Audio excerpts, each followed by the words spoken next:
दोस्तों, dry eye syndrome एक प्रकार की आँखों से जुड़ी हुई समस्या है और ये समस्या तब समझ में आती है जबकि आँखों में आँसू जो है वो बनना बंद हो जाते हैं या कम होने लगते हैं, जिसके कारण प्रॉब्लम होने लगती है। और इसका कारण है कि आँखों में चिकनाई की जो है कमी होने लगती है और आँखों में बहुत सारे ऐसे लक्षण नज़र आने लगते हैं जो कि ड्राई आई सिंड्रोम की ओर इंडिकेट करते हैं। इसमें आँखों के ऊपर एक पतली जो लेयर रहती है जिसको टियर फ़िल्म बोलते हैं, तो ये 3 जो लेयर से मिलके बनी होती हैं, ये तीनों लेयर्स में अगर मान लो किसी प्रकार की प्रॉब्लम आती है या कुछ इन्फेक्शन या एलर्जी की कंडीशन डेवलप होती है, तो ये प्रॉब्लम शुरू हो जाती है और आँसू जो है बहुत स्पीड से सूखने लगते हैं या कम बनने लगते हैं, जिसके कारण पेशेंट को प्रॉब्लम आने लगती है। तभी जाके ये डिसीज़ डायग्नोस होती है कि इनको ड्राई आई सिंड्रोम्स है, जिसके कारण अगर अपन देखें तो बहुत सारे कारण हैं। आज की वीडियो में मैं इसके क्या कारण हैं, क्या लक्षण नज़र आते हैं और क्या होम्योपैथी मेडिसिन अगर अपन लें जिससे ये प्रॉब्लम अपने को कम हो या बिल्कुल ठीक हो जाए, ये आज की वीडियो में मैं आपसे बताऊंगी। Hello everyone, welcome to my channel. दोस्तों, यदि आप मेरे चैनल पे नए हैं या अभी तक के सब्सक्राइब नहीं कर रहे हैं तो इसे जरूर सब्सक्राइब कीजिए और बेल आइकॉन में ऑल के ऑप्शन को जरूर प्रेस कीजिए ताकि आने वाले जितने मेरे वीडियो हैं उनके नोटिफिकेशन आप तक के पहुँच सके।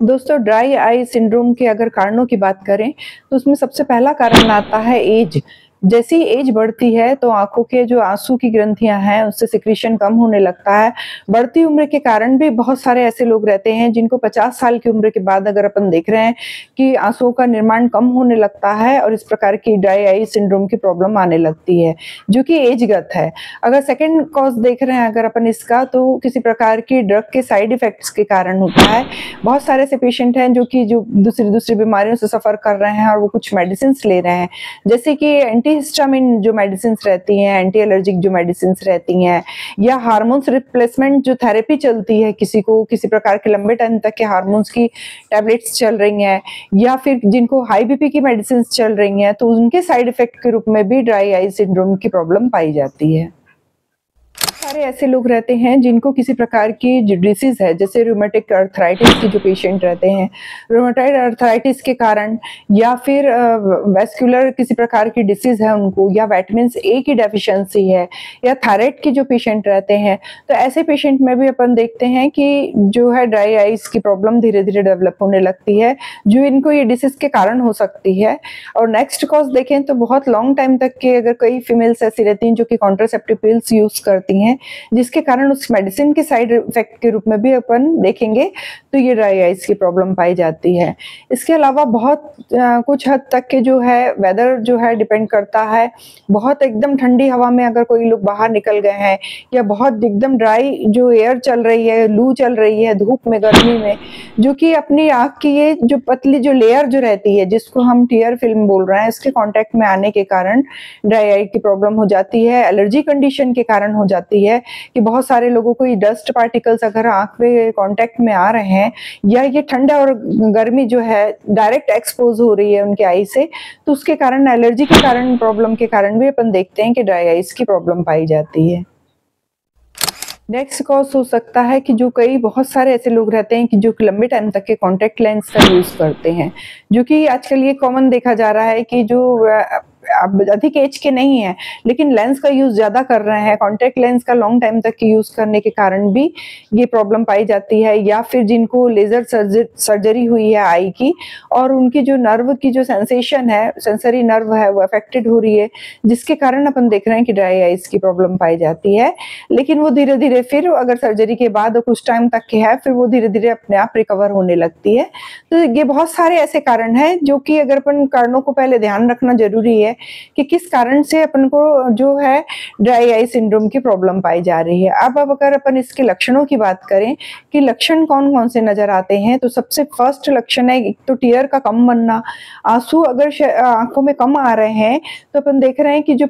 प्रॉब्लम हो रही है, आँखों में एक तो लालिमा छाई हुई है, खूब अधिक मात्रा में लालिमा दिखाई दे रही है। दूसरा कि पलक अगर झपका रहे हैं तो उसमें किरकिरी सी फील हो रही है, पेशेंट को पेन हो रहा है और आँखों में लालिमा सूजन नज़र आ रही है और आँसू कम बन रहे हैं, जिसके कारण वो फोटोफोबिया की कंडीशन है। जैसे ही ये प्रॉब्लम आती है तो आँख जो है वो डायरेक्ट सन के कांटेक्ट में नहीं आ पाती, बार-बार बंद कर रहे हैं, बार-बार पलक झपक रही है और प्रॉब्लम क्रिएट करता है। इस टाइप की ये लक्षण जो है इसमें दिखाई, आँखों के आजू-बाजू दोनों साइड में म्यूकस का जमा हो जाना इसका लक्षण दिखाई देता है। और साथ में अगर कोई बच्चे हैं जो पढ़ने वाले हैं, वो कंप्यूटर का यूज़ कर रहे हैं या मोबाइल का यूज़ कर रहे हैं, तो उनको परेशानी महसूस हो रही है, ज़्यादा देर वो उस पे वर्क नहीं कर पा रहे हैं या फोकस नहीं कर पा रहे हैं। इसके अलावा जो आँखों में और सिर में भारीपन महसूस होना, ये लक्षण भी इसमें नज़र आते हैं। आँखों में रेडनेस जो है वो दिखाई देती है। साथ में आँखों में थकान, यानी थोड़ी देर तक के अगर आँखों का वर्क करे तो आँखें जल्दी थक जाती हैं। इस टाइप के लक्षण जो हैं ये अपने को ड्राई आई सिंड्रोम में नज़र आते हैं।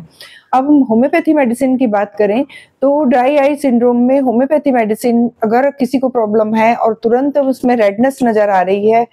सूजन नज़र आ रही है आँखों में और जलन कर रही है आँखें, तो ऐसी कंडीशन में होम्योपैथी की जो बेलाडोना मेडिसिन है वो लाना चाहिए। 30 पोटेंसी की मेडिसिन,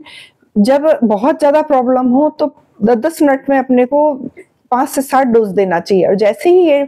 मेडिसिन अगर कंटिन्यू कर रहे हैं, 5-7 डोज अगर 10-10 मिनट के अंदर आप देख रहे हैं और थोड़ा सा पेशेंट को रिलीफ मिलने लग गया, तो फिर इसको दिन में 4 बार, सुबह, दोपहर, शाम और रात, ऐसा अपने को 2-2 ड्रॉप की मात्रा में लेना है। और मेडिसिन जब भी दें, आधा घंटा पहले, आधा घंटा बाद कुछ ना दें, बीच में ये मेडिसिन लें। ये बेलाडोना जो मेडिसिन है इसको ओरल जो है मेडिसिन के रूप में यूज करना चाहिए। सेकेंड मेडिसिन आती है यूफ्रेशिया। यूफ्रेशिया आई ड्रॉप के रूप में भी यूज करना है, जिसकी 2-2 बूंद दिन में 3 बार आंखों में डालना है। और यूफ्रेशिया जो है मदर टिंचर के रूप में भी यूज करना है। यूफ्रेशिया का मदर टिंचर है 10-10 बूंद दिन में 3 बार लेना है, सुबह, दोपहर और शाम 3 टाइम तक के अपने को थोड़ा सा आधा कप पानी लेना है, जिसमें 10 बूंद डालना है। ऐसे यूफ्रेशिया ड्रॉप को पीना भी है। और उसका अपने को जो आई ड्रॉप आता है बना बनाया, वो रेडीमेड जो है उसको लेके आना है और उसको आंख में 2-2 बूंद दिन में 2 बार डालना है, सवेरे और शाम। कई बार अगर मान लो मेडिकल स्टोर में अपने को इसका आई ड्रॉप नहीं मिलता है, तो जो आप आई ड्रॉप के रूप में अगर आई ड्रॉप नहीं डाल पा रहे हैं, तो जो मदर टिंचर लेके आए हैं, जिसकी 10-10 बूंद दिन में 2 बार 3 बार पी रहे हैं, वो आप 1 कप पानी में लेके उससे आई वॉश भी कर सकते हैं, जिससे भी आपको अच्छा हेल्दी फील होने लगेगा। और देखेंगे आपकी 2 से 3 दिन में आपकी ड्राई आईज की प्रॉब्लम में कमी आने लगेगी। जो आंखों में ये लक्षण नजर आ रहे हैं, जैसे जलन महसूस होना, किरकिरी सी लगना, और जो भी आपको रेडनेस नजर आ रही है, पेन नजर आ रहा है, आंखों में भारीपन नजर आ रहा है, धीरे धीरे ये मेडिसिन जो है बेलाडोना स्वेलिंग उतारेगी और यूफ्रेशिया है इसको क्लीन करने का काम करेगी और आप बेटर फील करेंगे। दोस्तों, यदि आपको मेरा ये वीडियो इन्फॉर्मेटिव लगा हो तो आप अपने फ्रेंड, फैमिली और रिलेटिव्स के साथ ये वीडियो जरूर शेयर कीजिए। ऐसे ही इन्फॉर्मेटिव वीडियो के साथ मैं आपसे फिर से मिलती हूँ एक नए टॉपिक के साथ नेक्स्ट वीडियो में। Take care and stay safe.